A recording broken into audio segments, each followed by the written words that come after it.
Saudara-saudara yang terkasih dalam nama Tuhan Yesus Kristus, selamat pagi. Mari kita beribadah sejenak. Kita menyanyikan buku ND HKBP dari nomor 467 ayat 1. Asini rohanku puji Allahumma nubus di payas korohatu gabe sorangan mua inganan rohanami pandimi manggohi pakai dohot nalunami gabe ula-ulami.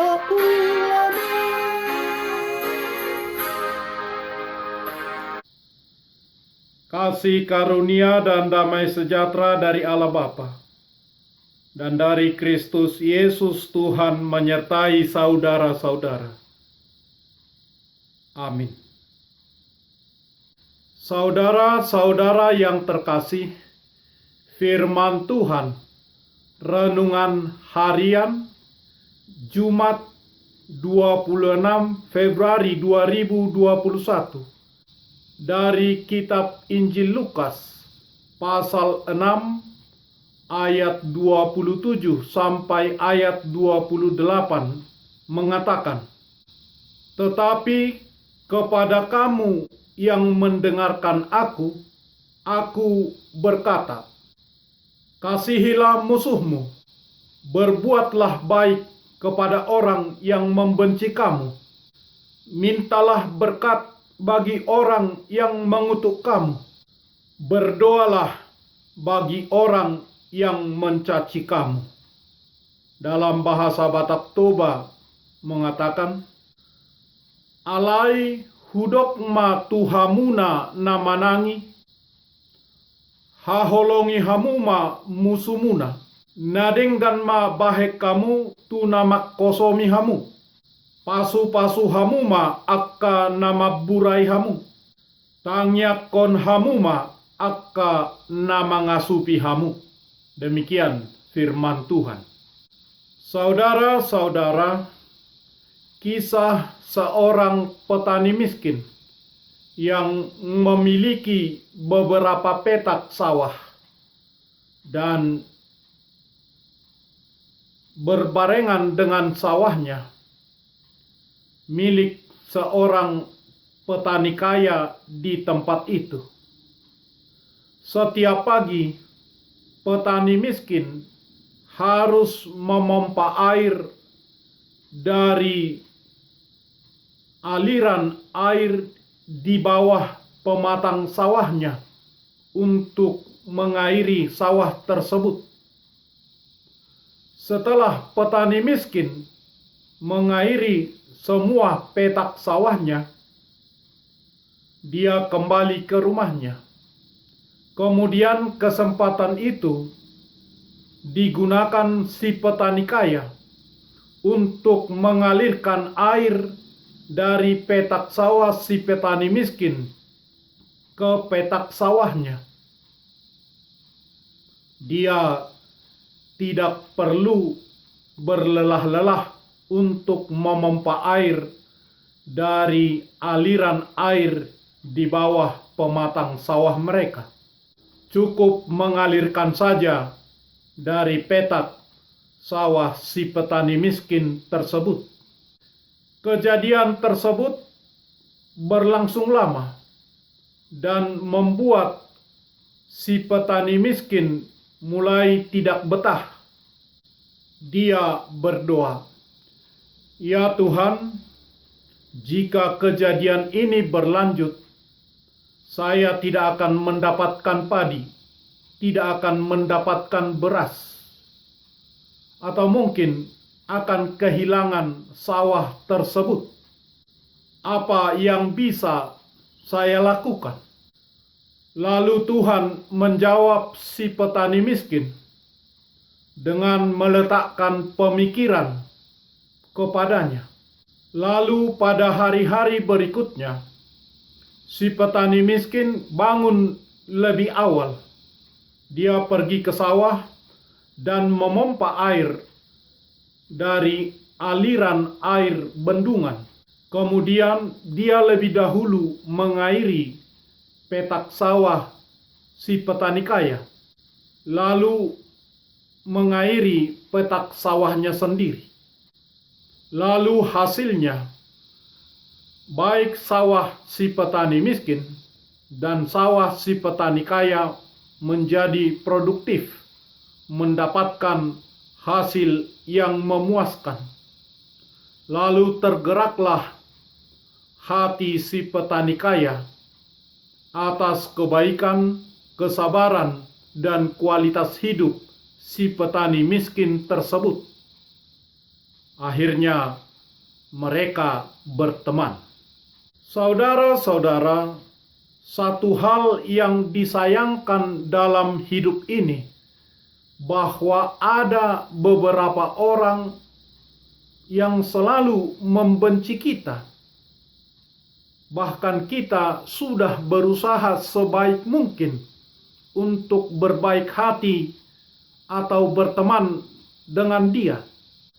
Apapun yang kita lakukan selalu dianggap tidak baik, dan alasannya pun selalu tidak jelas. Pertanyaannya, bagaimana kita menanggapi orang-orang seperti itu? Yesus menjawab pertanyaan itu. Renungan harian ini bagian dari khotbah di bukit, khotbah yang mengguncang dunia. Yesus menjelaskan kebenaran yang mendasar kepada para pengikutnya, yaitu harus mengasihi musuh. Jujur, ini adalah pengajaran yang aneh dan sulit. Pertanyaannya, bagaimana melakukannya? Tentulah tidak mudah untuk mendoakan orang yang memusuhi, yang membenci kita, yang berbuat jahat kepada kita. Bahkan kalau kita mau jujur, mendoakan orang yang berbaik hati kepada kita pun, kita sering lupa. Apalagi untuk mendoakan orang yang membenci, orang yang membuat jahat kepada kita. Ajaran ini tentulah asing bagi orang-orang pada zaman Yesus, dan juga asing bagi zaman kita. Para pemimpin agama pada zaman Yesus, baik Farisi, Saduki, mengajarkan kamu harus mencintai sesamamu dan harus membenci musuhmu. Dan ajaran ini masuk akal, dan kita boleh senang menerima ajaran ini. Tetapi tahukah Anda, untuk melakukan ajaran ini, kita tidak memerlukan kekuatan dari Roh Kudus. Yesus berkata, "Jika kamu mengasihi orang-orang yang mengasihi kamu, apakah artinya bagimu? Bahkan orang berdosa mencintai orang yang mencintai mereka." Ketika Yesus memanggil kita untuk mengasihi mereka yang membenci kita, Dia memanggil kita untuk melakukan sesuatu yang benar-benar bertentangan dengan kodrat manusia. Sifat manusia memberitahu kita, jika seseorang membuat kekacauan kepada kita, maka kita akan membalas secepatnya. Kebencian adalah alat yang mengerikan, yang benar-benar menghancurkan kita. Itu menghancurkan secara fisik. Studi ilmiah telah dilakukan untuk menunjukkan kerusakan akibat dari kebencian. Kebencian menyebabkan tekanan darah dan laju pernapasan Anda meningkat, menyebabkan tekanan pada jantung Anda, membuat Anda lebih rentan terhadap serangan jantung dan stroke. Hal itu juga dapat menyebabkan sakit kepala dan perilaku kasar, dapat merusak sistem kekebalan tubuh, akhirnya membuat Anda rentan terhadap beberapa penyakit. Kebencian juga menghancurkan Anda secara emosional. Ia membuat kondisi Anda melakukan penilaian yang kurang efektif, tidak fokus. Seringkali akibat kebencian membuahkan kebijakan yang buruk, hasil yang buruk. Akhirnya membuat kita malu. Ini bisa membuat perasaan bersalah dan depresi. Efek samping dari perilaku kebencian adalah tidak ada orang lain yang nyaman di samping kita. Tentu saja kebencian menghancurkan Anda secara rohani. Kita diberitahu oleh Alkitab bahwa esensi Allah adalah cinta, adalah kasih. Dan jika kita menyimpan kebencian, berarti kita memutuskan hubungan kita dengan Tuhan yang cinta, dengan Tuhan yang kasih. Kebencian adalah pemutusan hubungan dengan Tuhan. Mazmur pasal 66 ayat 18 mengatakan, "Seandainya ada niat jahat dalam hatiku, tentulah Tuhan tidak mau mendengar." Saudara-saudara, jadi bagaimana kita bisa mendapatkan kebebasan dari kebencian? Yesus berkata, "Berbuat baiklah kepada orang yang membenci kamu.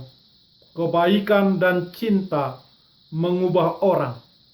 Abraham Lincoln mengatakan, dia menghancurkan musuh-musuhnya dengan mencintai mereka.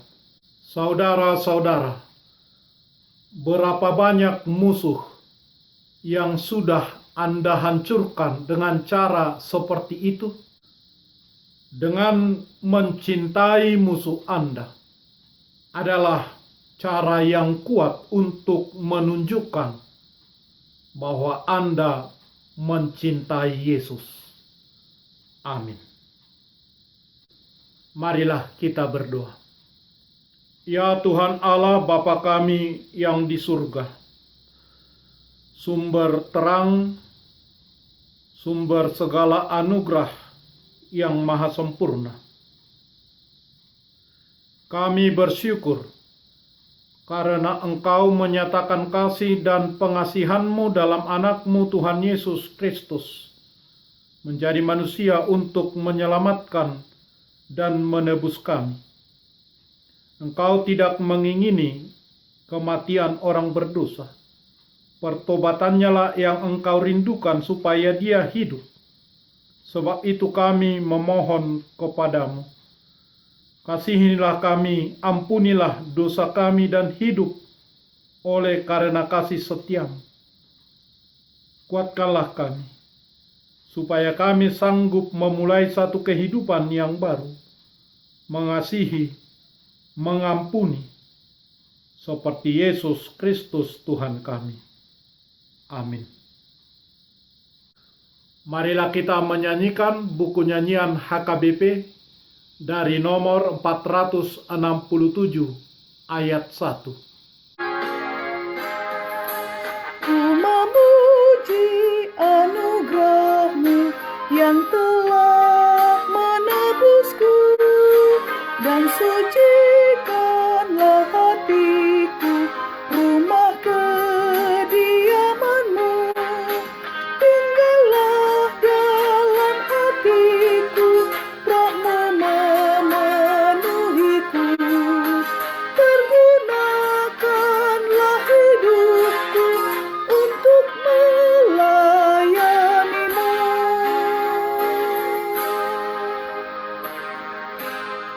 Marilah kita bersama-sama berdoa dengan doa Bapa kami. Bapa kami yang di surga, dikuduskanlah nama-Mu. Datanglah kerajaan-Mu. Jadilah kehendak-Mu di bumi seperti di surga. Berikanlah kami pada hari ini makanan kami yang secukupnya. Dan ampunilah kami akan kesalahan kami, seperti kami juga telah mengampuni orang yang bersalah kepada kami. Dan janganlah membawa kami ke dalam pencobaan, tetapi lepaskanlah kami daripada yang jahat. Karena Engkau punya kerajaan, dan kekuasaan, dan kemuliaan sampai selama-lamanya. Amin. Anugerah Tuhan Yesus Kristus, kasih setia Allah Bapa, dan persekutuan Roh Kudus menyertai saudara-saudara